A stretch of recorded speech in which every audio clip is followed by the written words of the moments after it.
two, 1 2 1 2. Hey, wait, right now. 1 2, can't go with my camera. 1 2 1 2 1 2 1 2 1 2 1 2 1 2 1 2 1 2. I think even the EQ yako na. Kalau vula masinga, makipo tika masinga.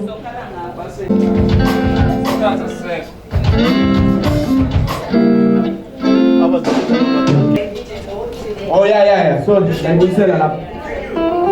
Jana was 2 1 1 1 2 1 1 1 1 1 1 1 2. Yeah, the difference.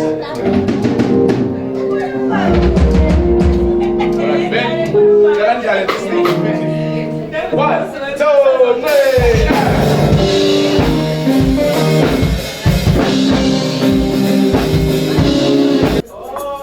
Ipesa ikipi. Makabong na tumsan. Kalau kita base dapat hukuman drafts.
The way, the truth, and the light to heaven, the light of the world. Wonderful Counselor, the Prince of Peace,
Bonakala kangcono ngapha.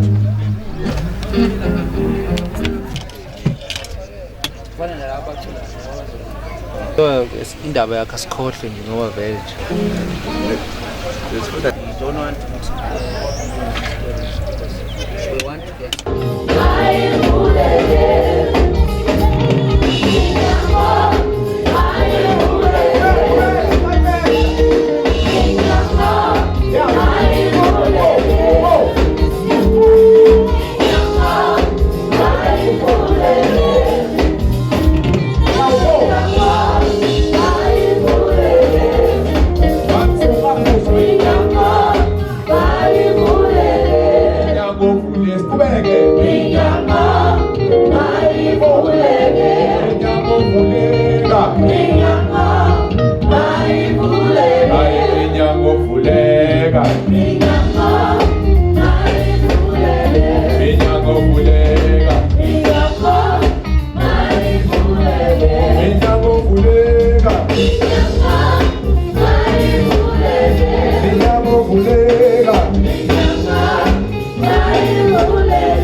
Bye.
Igama lami ngu-Ave Muhle, ngu-Akamiyeni.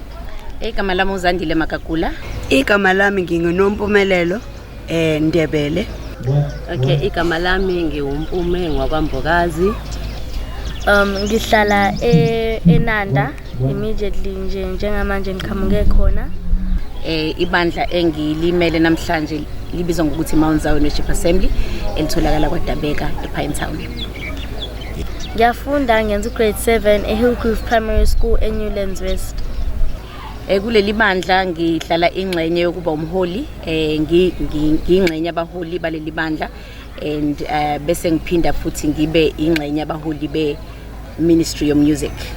I-role yami, I'm one of the leaders. Actually ngaqala ngithi nje I'm one of the sons and daughters of Zion.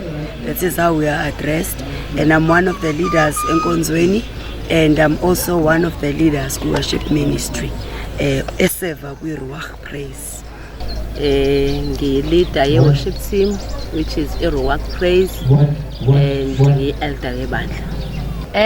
Kunenkomfa enkulu esinayo la ebizwa ngokuthi Kingdom Advancement eqale ngomhla ka-21 ngoLwesine izoziphele ngomhla ka-24. Kodwa ke i-conference yethu ixube i-recording esibiza ngokuthi live recording yamaculo asesiyona esibiza ngokuthi is the songs of Zion erecordwa i-Ruach Praise. Ukuba ingxenye yebandla nokuba yi-leader yebandla kungikhulisile spiritually, kwangikhulisa nokuthi how to lead people, because uma uyi-leader you lead by example. So lokho okukhulumayo kubantu kufanele uphinde ukupractice ukwenze njengalokho ukutshela abantu. So kungifundisile kakhulu ukusebenza closely to the pastors, ukuleader eduze nabo, and also nokuba ingxenye yokuthi ngibe ku Ruach Praise. Ngineminyaka ewu-12, ngibe no-12 kulonyaka lona, and i-role engiyidlalayo kuleli bandla ukudumisa uNkulunkulu and serving the Lord lapha estage as njoba nje namhlanje so-recorder. That's what I wanted to do at the beginning. I've been part of this amazing church, Mount Zion Worship Assembly, as well as of Ruach Praise for close to 18 years now, 17 years if I can put it like that. It is a national church. Sine branch esinayo eseGoli endaweni ebizwa ngokuthi East sisazikhula and siyafuna ukuthi sizibone, sisazozibona sigcwele umhlaba wonke, siyibandla elinombono wokuthi sisazophuma lisabalala emhlabeni wonke, li-influence the seven mountains of the society. Mina, I am the youngest member of Ruach Praise, and my feeling ukuthi njalo if something is wrong with me, everyone would turn and look at me, and that makes me feel special ngendlela emangalisayo. I can say Ruach Praise has been in existence for 17 years. It's just that ke igama lakhona elithi Ruach Praise liqhamuke with a vision. Umfundisi RM Mponjana nomama uMponjana babenayo.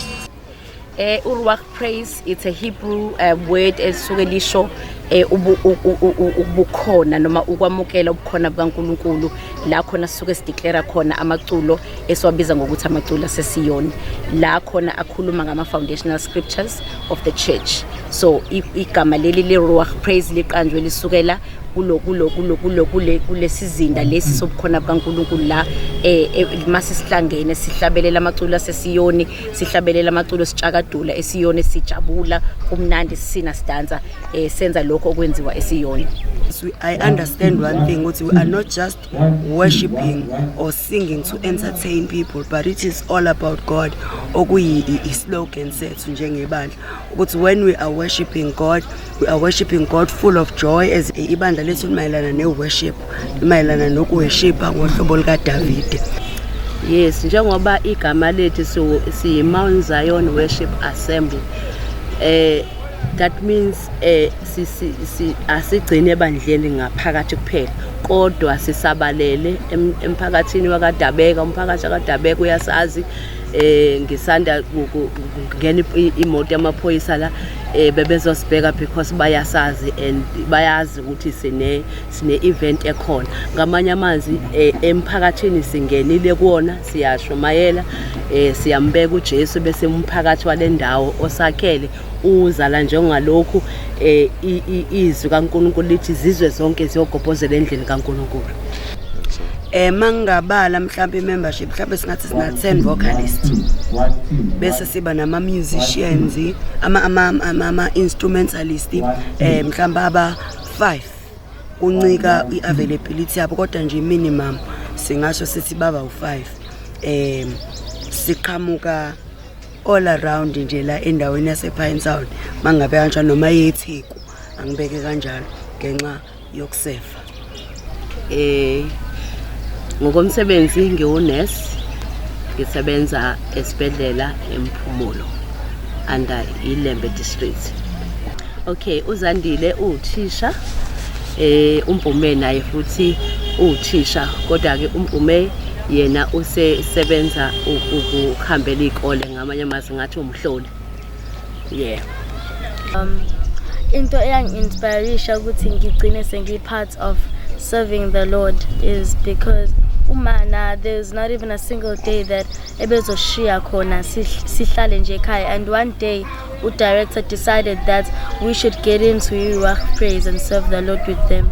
And I see myself as a role model to abanye abantu abalingana nami abakhonza nathi. It's not an easy job ukuba leader as such, because you are leading people.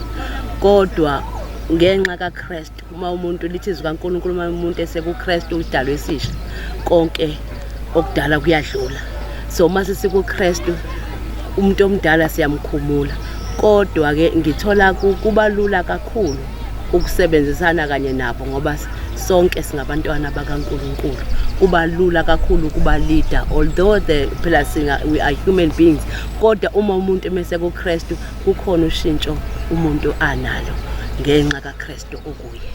You have to take care of someone lapho nalapho, ungavele know that ukuthi uyinakekele wena kuphela. So they are taking care of me as my seeing amehlami. It's a big challenge esizweni sethu njengoba sihlaselwa ama drugs kakhulu. Ngikhumbula ngelinye ilanga sasine outreach siphumela ngase KK sihambisa uJesu, kodwa sasingamhambisi yedwa uJesu wethu. Kwakhona the food parcel saswaphethe ukuze masikhuluma nabo sibe sibanika ukudla bakwazi ukudla, kodwa it was hurting ukubona abantwana bethu beyisimo sabo bedliwa ama drugs. Kodwa ke siyam-introduce uJesu wethu. Okunye sikwenzayo thina njengebandla ukuthi siyayiqoqa impahla bazalwane zokugqoka nama food parcel bese siyaphuma masenzo outreach wethu bese siyakwazi ukuthi laba baswele ngokugqoka bakwazi ukuthola okokwembatha. Yilokho esikwenzayo thina njengebandla ukuthi singagcini sijabula sodwa kodwa siphume nasemphakathini ohlwempu bese sikwazi ukusiza. Kanjalo nasezikoleni ezakhele kithi siyakwazi ukuhlanganisa njengabazalwane sithenga ama uniform, sengicathulo sokwazi ukubanikeza bagqoka abantwana baswele.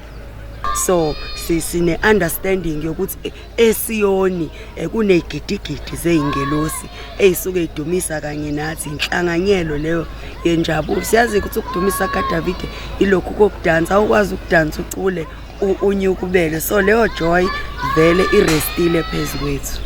Leli banda silibiza ngokuthi Mount Zion Worship Assembly ngoba sikholwa ukuthi uNkulunkulu uliphakamisile njengentaba yaseSiyoni elithi izwi likaNkulunkulu izizwe ngezizwe ziyakugelezela kuyo intaba yaseSiyoni ziyobona ubukhona bukaNkulunkulu, ziyojabula, ziyothi ebukhoneni bukaNkulunkulu sifundiseni izindlela zakhe ukuze sihambe ngazo singasuki kuzo. So siyakholwa ukuthi njengebandla simele siyintaba yaseSiyoni la khona izizwe zomhlaba wonke ziyogubhozela kulo iSiyoni zizothi sifundiseni indlela zakhe.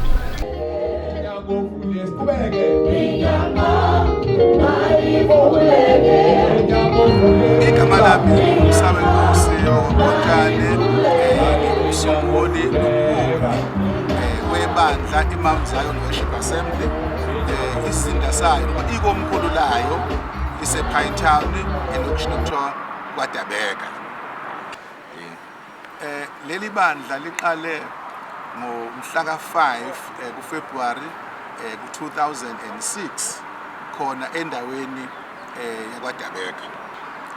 Njengoba siqale nje leli bandla umsebenzi webandla ukuthi lenze ushintsho emphakathini, hayi kuma members ebandla kodwa kube khona ushintsho okulenza emphakathini.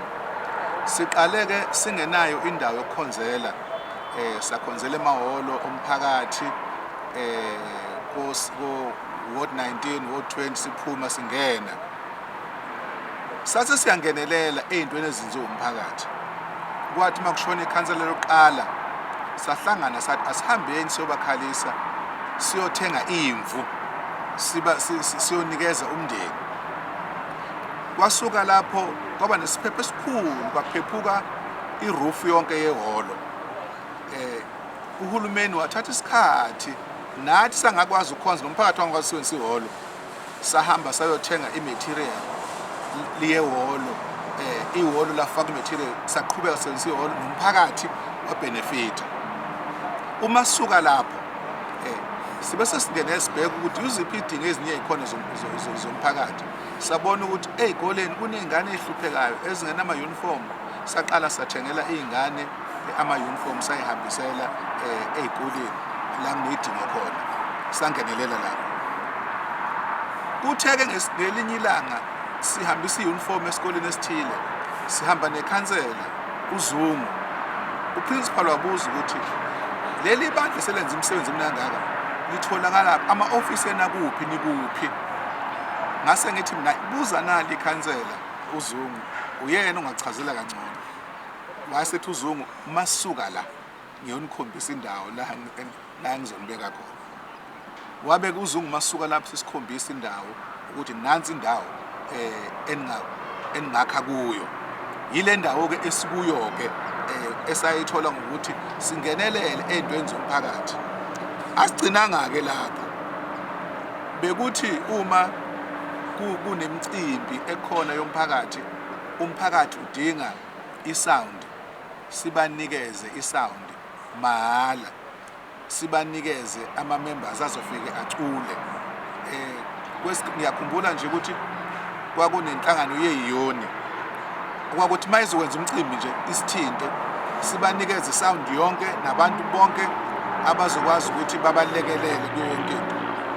Inhlangano ebusayo iANC endaweni mayenze izinto ibiza kithi izocela isound, sibanikeze isound mahala singabakhokhisi ngoba sisebenza nomphakathi, idingo zomphakathi.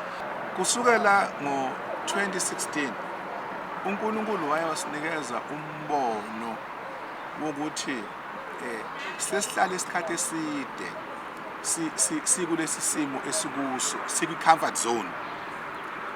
Let's break the camp and possess the land and reach out to territories. So sabe sesithi lo mbono sawunikeza u10 years, sawubiza ngokuthi it's a season of taking over territories and possessing the land. So ke uma ke sesiubekile sawendlala lo mbono, sasi uNkulunkulu esinikeza nemibhalo nama scriptures esibheka kuyo lo mbono ka10 years esithi is a season of taking over territories. Uma sesina lo mbono uNkulunkulu wasebeka ukuthi asibhaleni amaculo akhuluma ngalombono wethu, asibhaleni ingoma ezikhuluma ngale promised land esiyakuyo. So ke sinama verse akhuluma ngalombono esiyakuyo nokuthi le promised land esiyakuyo iyini. Ngabe sengithi ke ku worship team ngicela ukuthi ni compose amaculo ngabanikeza ukuthi ngifuna iculo elizokhuluma ngoIsaiah 62 othi Jerusalem ngibekile abalindi endongeni zethu, amaculo anjalo. So baqala ke bawacompose amaculo bekuthi masine conference ngibanikeze ngithi kulonyaka kufanele sicule 40% amaculo enocompose. Wahamba kwaze kwafika la khona ngithi khona 80%. Uma sesiwenzile lamaculo esemaningi okwanele ngase ngo2018 ngathi we need to document these songs, kumele siwa record. I-purpose ngaleso sikhathi kwakukuthi we need to document ukuze izizukulwane zazi ukuthi siqalephi kanjani, i-purpose kwakuyileyo. Ngase ngithola ke uqweqwe lo muntu wazi umculo uSabelo Masonto ukuthi azosiza manje ubuya wazi umculo azononga ke manje azoqeqesha ke. So ke ngaye weekend ke le ka 21 22 23 le weekend besine conference sasithi umgqibelo wakhona 23 sidinga ukuthi ke manje siwa record lamaculo esiwabiza ngokuthi amahuba sesiyoni, we are singing the songs of Zion. Uqale kuyi worship team ngase nginika igama lokuthi Ruach Praise. Kusho ukuthini lokuthi Ruach? Kusukela kuJohn 4 verse 23-24 la khona ethi uJesu isikhathi siyeza futhi sifike laba dumisa khona uNkulunkulu bekumdumisa ngomoya nangeqiniso. uNkulunkulu umoya, abamdumisayo kumele bamdumise ngomoya nangeqiniso. Leli gama elithi umoya is Ruach. They must worship God in Ruach. Okay, leli gama liyis Hebrew. So lamaculo asicule nje sidumisa uNkulunkulu. Nanoma sisirecord lamaculo ethu awudumisa uNkulunkulu. So ngaleli langa ke besi recorda lamaculo asesiyoni. Siyabonga kakhulu kubo bonke abenze lo suku lwempumelelo. It was a wonderful night, a night well spent. We are excited about what God has done through the Ruach Praise. Amen.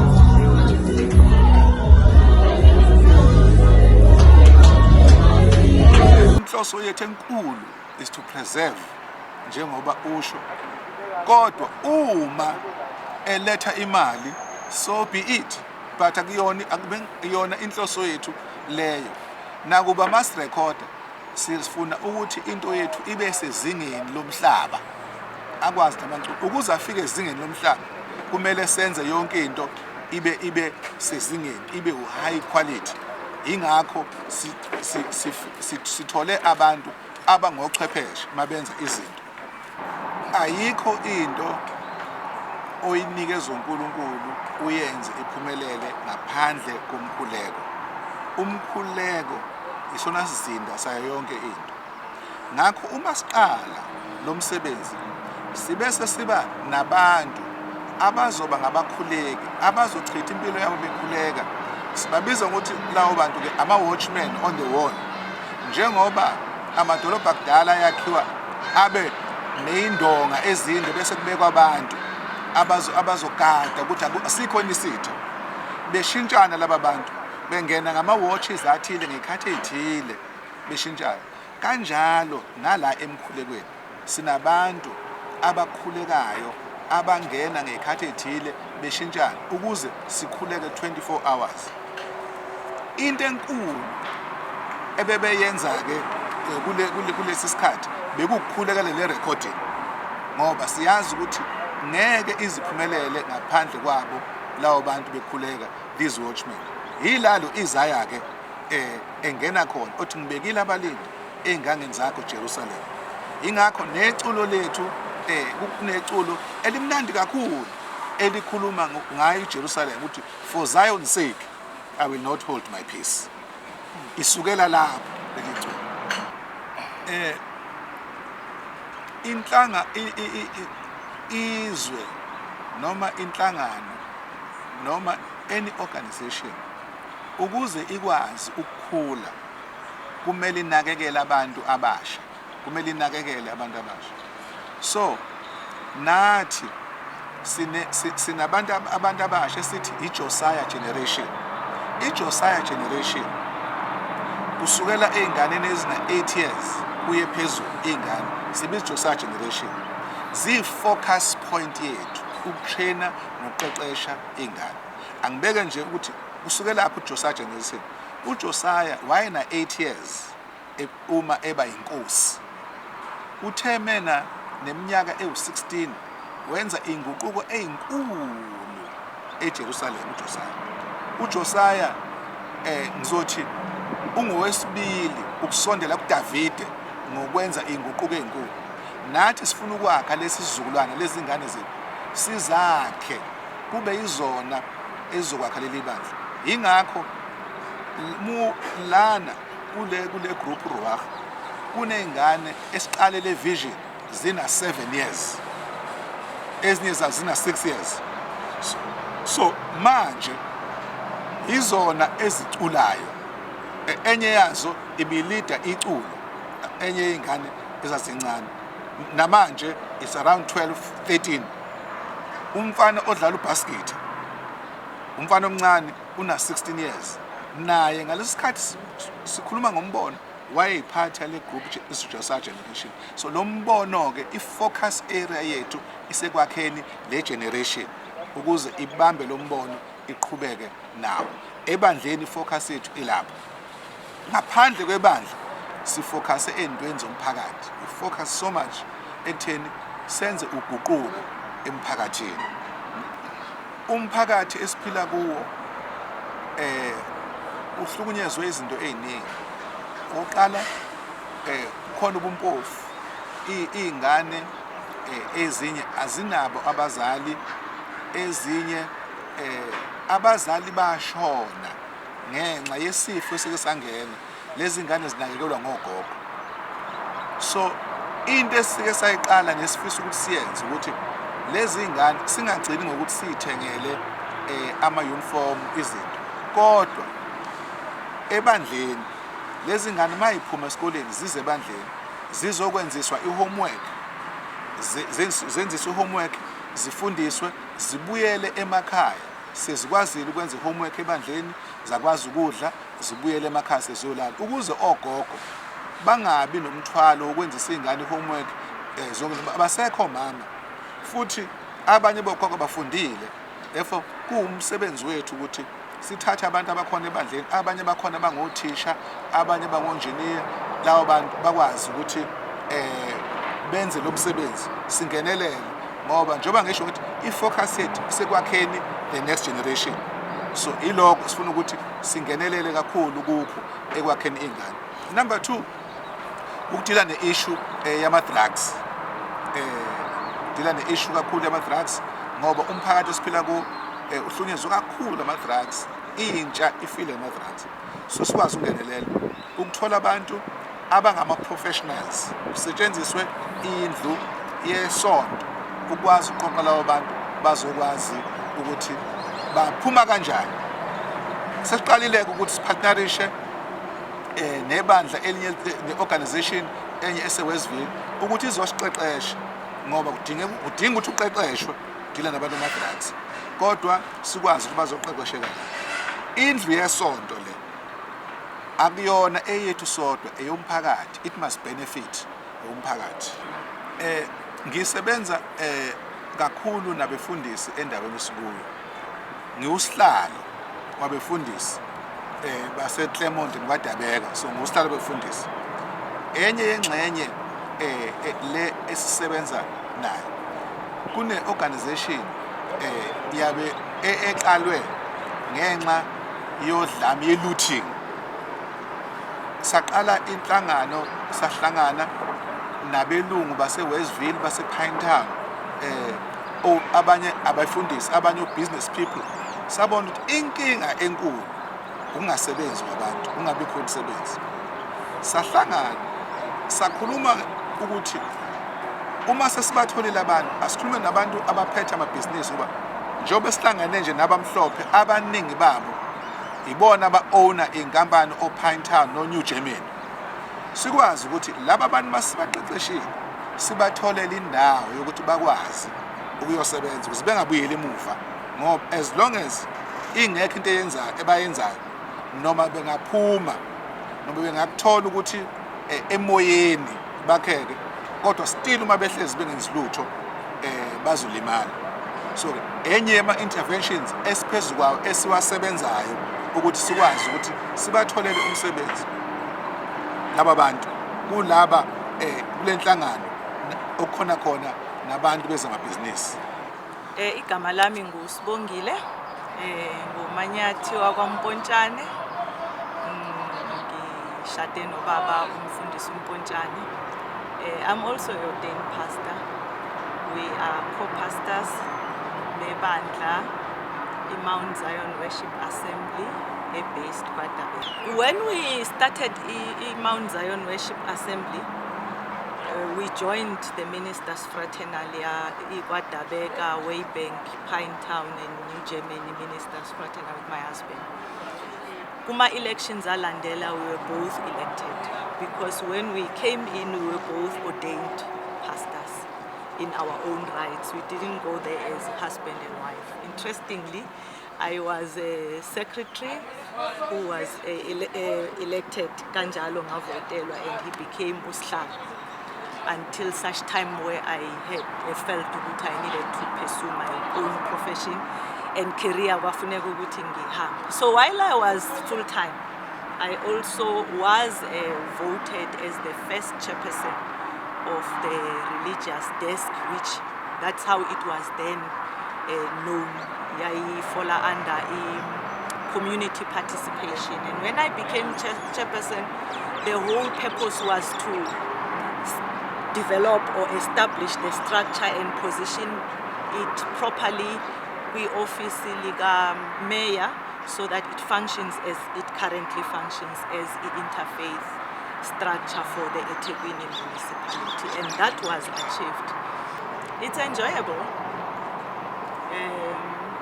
to do the same thing with umuntu oshade nayo because nine understanding yokuthi kwenzakalani ku-ministry and you have a lot in common to share. Niyabambisana, and but sometimes it's a challenge because it's difficult to draw a line between being partners in the sense of marriage and being partners in ministry. Of course, sinama strengths angafani no baba.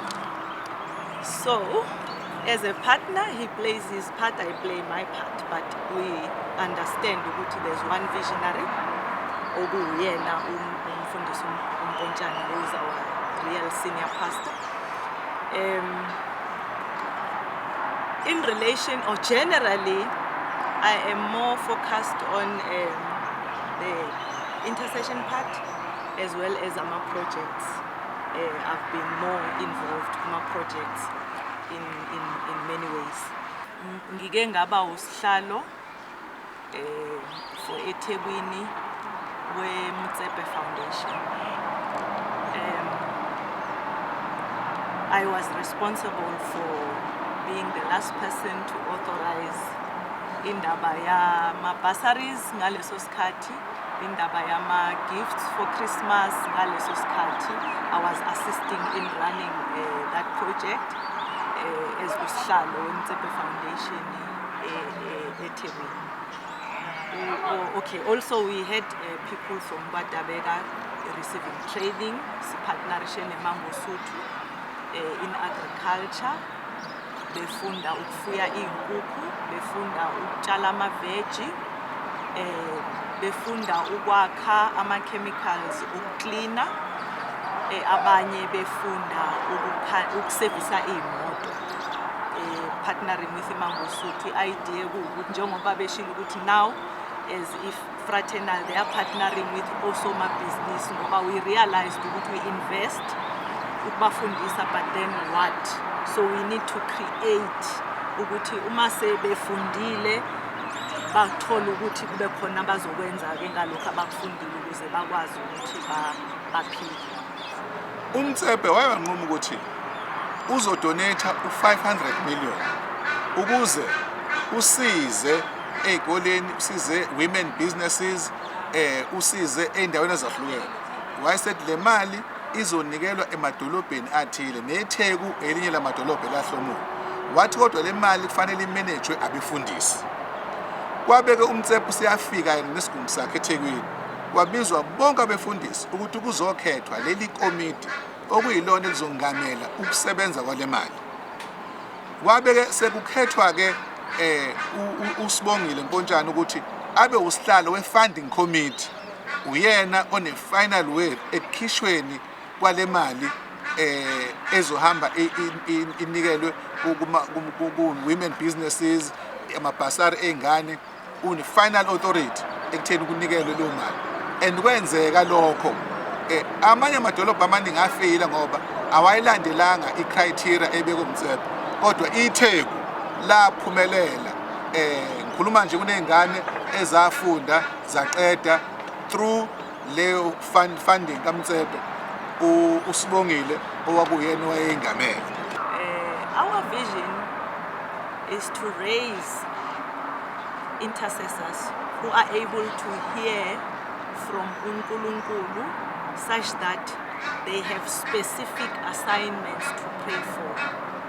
Like Nehemiah, who were praying for Restorer in-law, Jericho, and you name the likes. So we want to attain that. So we are equipping our intercessors to that extent so that we have intercessors who spiritually and prophetically understand economy, so they can pray for the economy of the country, who understand education, perspective, so they can pray for the education, they can pray for the media, they can pray for the health, and stand in the wall and watch for the government. You know, we call it 7 mountains of influence for the society, the various spheres that govern the society. So we are working towards that. Hence, for Jerusalem, I will not hold my peace. We appreciate ukuthi sifika singaphelele, but as you get introduced to uthando likaNkulunkulu, fundiswa, we have what we call encounters as well, where we expose umuntu to encounter so that i-character ne-personality yakhe ibe confronted by izwi likaNkulunkulu esizakala kanjalo to a point where naye uyazinikela abe committed towards ukuzibophezela kwimpilo ye-commitment ne-purity kuNkulunkulu. So that's how we help our worshippers to be abantu who are committed to uNkulunkulu first, then learn how to worship uNkulunkulu with an understanding so that they remain as they are, being our worshippers. So there is continuous teachings and training. There is sessions of counseling where needs be and support. God is holy. Uma uya uNkulunkulu fanele ube ngcwele. lokho kufanele njalo uphile impilo yokuvuma iziphambeko zakho igazi likaJesu likuhlanze ukuze ukwazi ukuya kuNkulunkulu ongcwele kufanele umazi uNkulunkulu yingakho sibafundisa ukuthi uNkulunkulu ubani uNkulunkulu uElohim uNkulunkulu uYahweh uNkulunkulu Jehova Rafa uNkulunkulu amagama kaNkulunkulu bawazi bafundisa amagama kaNkulunkulu uJesu uthi ubani uJesu yazisho kuJohane ukuthi uyindlela neqiniso nokuphila uyisinkwa sokuphila bamazi ukuthi ubani uJesu wenzeni nemazi kaNkulunkulu ukuze ukwazi ukudumisa uNkulunkulu umazi njengoba imbongi ibonga inkosi ibonga ngezinto ezaziyo ezenziwe ile nkosi nabo sebafundisa lokho ukuze indumiso yabo isuke ekujuleni kokumazi uNkulunkulu ingakho sebafundisa leyo nto ingakho umuzi wamaculo abawaculayo amaningi adumisa uNkulunkulu bayasho uNkulunkulu ubani babudumisa ngezwi ngoba bafundisiwe ukuthi uNkulunkulu udunyiswa kanjani uNkulunkulu ubani Inyama,